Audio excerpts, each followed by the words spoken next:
It is often difficult in life, when regarded with two choices, to decide between the one that will aid one in prospering and the one that is morally correct. The play Macbeth opens with a noble couple, Macbeth and Lady Macbeth, who are regarded highly in society. As the play progresses and Macbeth encounters fate in the form of three witches, he is forced to make a terrible choice. The choice is between his position of respect in society or his ambition to be king, which he knows he will have to murder for. The downfall that ensues his decision is remarkably similar to the modern-day TV series Breaking Bad, where the protagonist Walter White follows the same path as Macbeth to become an all-powerful tyrant.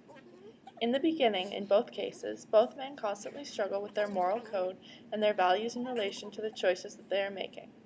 As Macbeth first begins his plans to kill King Duncan, he exhibits much confliction towards his choice and makes numerous excuses as to why he should not. Similarly, in Breaking Bad, Walter's first murder of Crazy Eight takes him much consideration, and his compassion is present as he feeds him for several days before making his decision. Evidently, in both cases, Macbeth and Walter White both realize the consequences of their actions but choose to continue anyways, using various excuses as justification. Specifically, in William Shakespeare's Macbeth, the characters use ambition to justify nefarious choices, which lead to guilt, remorse, suffering, and ultimately complete self-destruction.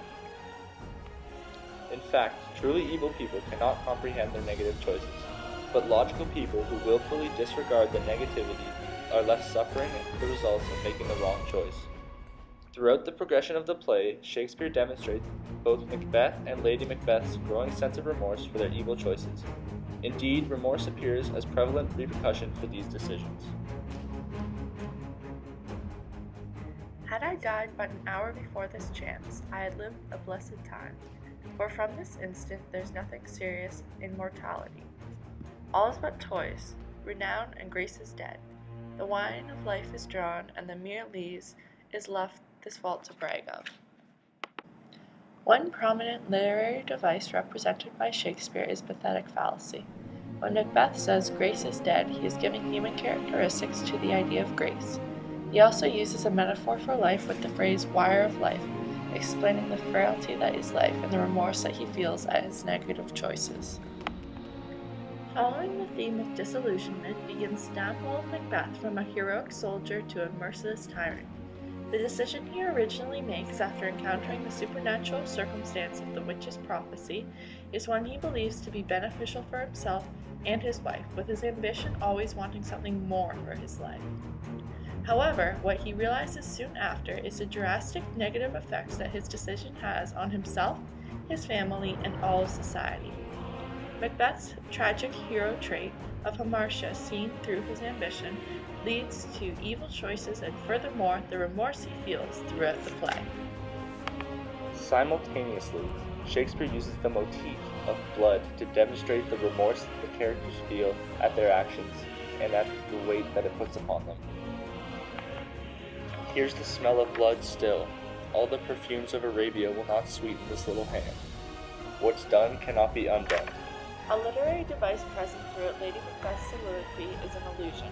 Lady Macbeth alludes to the talk of Arabia. While doing so, she introduces a second literary device, imagery. Throughout, she uses words to convey the idea of certain smells with both blood and perfume, in the effort to convey her strong sense of remorse. Lady Macbeth's focus on her hands is meant to metaphorically represent her mental state and her incredible remorse. Shakespeare uses the phrase, all of the perfumes of Arabia will not sweeten this hand. Her hands represent the deed she has done, and her inability to sweeten them symbolizes how she is trying but unable to go back to the past and undo her choice. This is an incredible metaphorical portrayal of the remorse that Lady Macbeth is feeling for promoting her husband to use his ambition in negative ways, and how affecting it is on her mental state. Furthermore, the worst part of making the wrong choice is living with the repercussions of the choice afterwards. The mind effectively traps the memory and refuses to allow one to forget. The overwhelming sentiment of guilt is represented as a negative reflection of corrupt choices. But now I am cabined, cribbed, confined, bound into saucy doubts and fears. The literary devices shown when Macbeth says cabin, cribbed, and confined are both alliteration and consonants, which are used to represent the way Macbeth feels trapped in his own mind. Pathetic fallacy is also another device used as he states bound to saucy doubts and fears. This example ties into the theme of responsibility and the negative aspects that go along with the decisions one makes. Macbeth experiences complete lack of control even within his own mind, leading to a guilty conscience. Moreover, Shakespeare uses the weather as a symbol of the repercussions of choices made as well. Thou seest the heavens as troubled with man's eye, threatens his bloody stage, by the clock 'tis day, and yet dark night strangles the travelling lamp. This night's predominance, or the day's shame, the darkness does face the earthly tone, when living light should kiss it. Primarily, Macbeth is using powerful imagery to convey his emotions. He contrasts day and night and uses his feelings of incredible guilt to demonstrate the changes seen even in the weather. The weather in the country symbolizes the exact turmoil in Macbeth's head over the guilt he feels about his murderous deed. This correlates with the theme of the supernatural. The powerful witches who had the power of prophecy of Macbeth's fate are again brought to mind as the weather grows dark, symbolizing the dark actions in the country. The theme of the supernatural and fate, along with Macbeth's already present ambitions, leads to complete mental destruction for Macbeth in the form of guilt. Creating change and seeing results for oneself often causes struggling. However, negative choices affect the mind and body of the culprits in equally negative ways. Moreover, the despicable actions of characters lead to immense suffering. The time has been that when the brains were out, a man would die, and there an end. But now they rise again, with 20 mortal murders on their crowns, and push us from our stools. This is more strange than such a murder is. Macbeth demonstrates imagery towards his sentiments of suffering throughout the scene as he expresses the repercussions that his actions have had on his mind in a very visual way. The incredible contrast from the beginning of the play is extremely evident, and the difference in Macbeth's mental state when he was killing as a soldier as opposed to killing for his own benefit. This ties in with Macbeth's tragic hero trait of hubris, as the killings go against the natural order, yet his pride and ambition make Macbeth believe it is a good idea. His decision causes complete destruction of his mind, which, broadening the theme of the supernatural once more, includes Macbeth's visions of daggers and ghosts, and eventually complete lack of sanity and rationale. This supernatural suffering prevents him from being able to formulate good decisions, and eventually leads to his own death. What's more, the motif of sleep is a strongly prevalent representation of suffering throughout the play. Here we will eat our meal in fear, and sleep in the affliction of these terrible dreams. O full of scorpions is my mind, dear wedding. Thou knowest that Banquo and his fiancée lives. Good things of day begin to droop and drowse, while night's black agents to their prey do rouse. Here Shakespeare uses powerful imagery to convey the suffering and guilt Macbeth is feeling. His use of rhyme near the end demonstrates the theme of the supernatural and the negative effects his choices have had and what repercussions are present. A giant consequence for Macbeth's choice is upset sleep. Throughout the play, the author uses sleep through Macbeth and the witches' conversations to demonstrate something that guilty men do not get. The author shows Macbeth as having difficulty getting through meals or keeping up normal conversations with his subjects.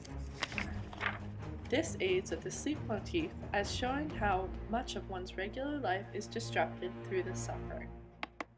As scientifically, lack of sleep leads to poor mental stability and suffering, the usage of sleep throughout the play is incredibly effective in demonstrating the capacity that a wrong decision can have on a person's mental state. As the play finally closes, both Macbeth and Lady Macbeth have been led into complete mental destruction. Throughout the play's progression, their roles, as well as their morals, shifted so as they were but a shadow of the people they were at the time of their choice to kill King Duncan. The decision that their ambition led them to believe would lead them to prosper greatly led to such grave consequences in the end that both their minds and society refused to let them live. Similar to the characters' downfalls in Macbeth, the series Breaking Bad shares similar destructive concepts. As both Macbeth and Walter rise in power, they both exhibit similar decay in their mental health along with their closest accomplices. When Macbeth succeeds in his plan and becomes king, for instance, Lady Macbeth starts to sleepwalk and becomes extremely ill, which leads her to killing herself. As Walter rises in power, his accomplice Jesse rapidly falls back into drug-addicted ways, which almost leads to him killing himself as well. Similarly, Walter and Macbeth both exhibit falls in their mental states as retribution for the choices that they made. Macbeth, for instance, grows increasingly paranoid, which leads him to irrational decisions and more evil choices and murders.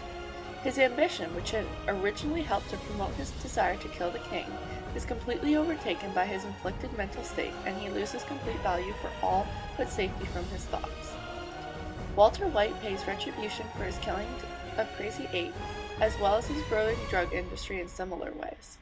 His devotion to his family, which was the cause for him to begin producing drugs, is taken over by his mental anguish. In Season 3, this even leads to separation from his wife.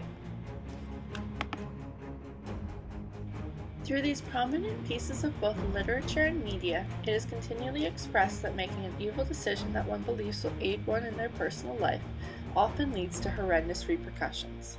In Macbeth specifically, attempting to rationalize a choice that one knows is unjust nevertheless causes incredible mental anguish in many prevalent ways, including incredible guilt, remorse, and suffering from the characters. In the end, an evil choice cannot go unpunished, and the killing of one leads to the mental and physical death of numerous others.